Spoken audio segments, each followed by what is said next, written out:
عادل صاحب، آپ کی جانب آؤں گی. جس طرح سے افغانستان حکومت ایک طرف دعویٰ کرتی ہے کہ پاکستان پر حملوں کو حرام قرار دیتی ہے، اور اس طرح سے ٹی ٹی پی قدم کے دہشت گردوں کا پاکستان کی سرحد میں داخل ہونا، تو افغانستان حکومت کر کیا رہی ہے؟ کیوں اقدامات نہیں کر رہی؟ کیوں نہیں کارروائی کی جا رہی ان کے خلاف؟ دیکھیں، افغان طالبان مکمل طور پر ناکام ہیں وہاں پہ ٹی ٹی پی اور داعش کو کنٹرول کرنے میں.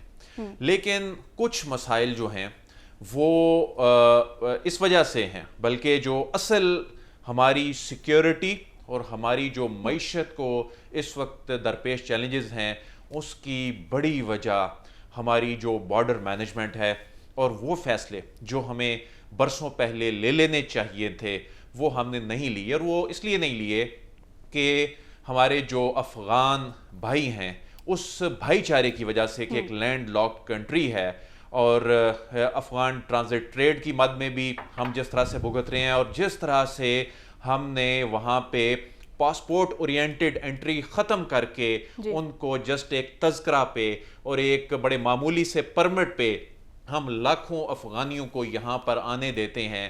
ہمارے پاکستان کی اس وقت سیکیورٹی جس طرح سے سٹیک پہ لگی ہے، اب ریاست کو بڑے فیصلے کرنے ہوں گے، اور اب ریاست بڑے فیصلے کرنے جا رہی ہے. اب سے تقریباً 3 سے 4 ہفتوں بعد یہ آپ دیکھیں گے کہ جو پاکستان میں غیر قانونی افغانی جن کی تعداد 1 ملین سے زیادہ ہے، اور نصف ایسے ہیں جو اگست 2021 کے بعد پاکستان میں آئے، اور جو اس وقت پاکستان میں جو کرائم ریٹ ہے اس کے بڑھنے کی وجہ امن و امان کی صورتحال، اس کے جب پیچھے جاتے ہیں تو ہمیں یہ نظر آتا ہے کہ اس میں بہت بڑا فیکٹر وہ غیر قانونی افغانی ہیں.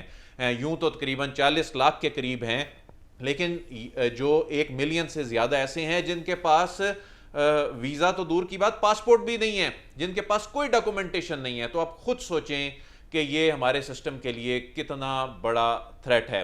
اس حوالے سے ایک تو افغانیوں کو، غیر قانونی افغانیوں کو نکالنے کے حوالے سے ریاست کچھ بڑے فیصلے کر چکی ہے. آنے والے 2 سے 3 ہفتوں میں، 1 مہینے کے اندر اندر یہ آپ کو بڑے فیصلے نظر آئیں گے.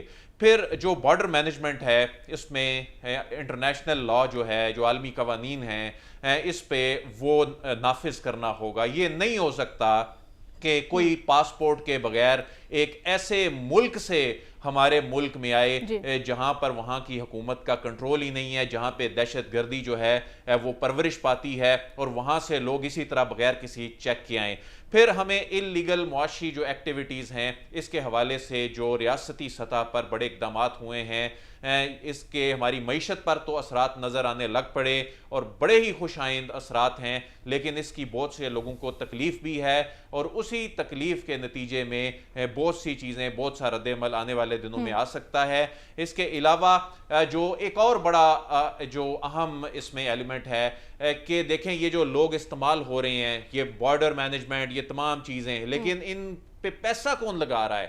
تو آپ دیکھیں کہ آج ان دھماکوں کے بعد ایک بھارتی جو خفیہ ایجنسی را کے آپریٹڈ اکاؤنٹس ہیں، وہاں کس طرح خوشی کے شادیانے بجائے جا رہے ہیں، اور میسج دیا جا رہا ہے کہ اگر ان کے جو فالس فلیگ آپریشن میں اڑی میں ایک ڈی ایس پی ہلاک ہوتا ہے تو وہ اپنا انٹرنل پریشر جو ہے وہ ملبہ پاکستان پہ ڈالنے کے لیے لکھ دیتے ہیں کہ D S P for D S P. جو ہمارے ڈی ایس پی صاحب جو ہیں انہوں نے شہادت پائی اور بہت سے لوگوں کو انہوں نے بچایا ہے. اور اس پہ انہوں نے یہ بھی پیغام دیا اس ٹویٹر جو ایکس اکاؤنٹ ہے کہ اگر ہم پہ حملہ ہوگا تو خاموش نہیں بیٹھیں گے. تو واضح ہے کہ یہ کیا ہو رہا ہے، یعنی یہ بھارتی انوالومنٹ اس میں یہ کوئی پہلی مرتبہ نہیں ہے.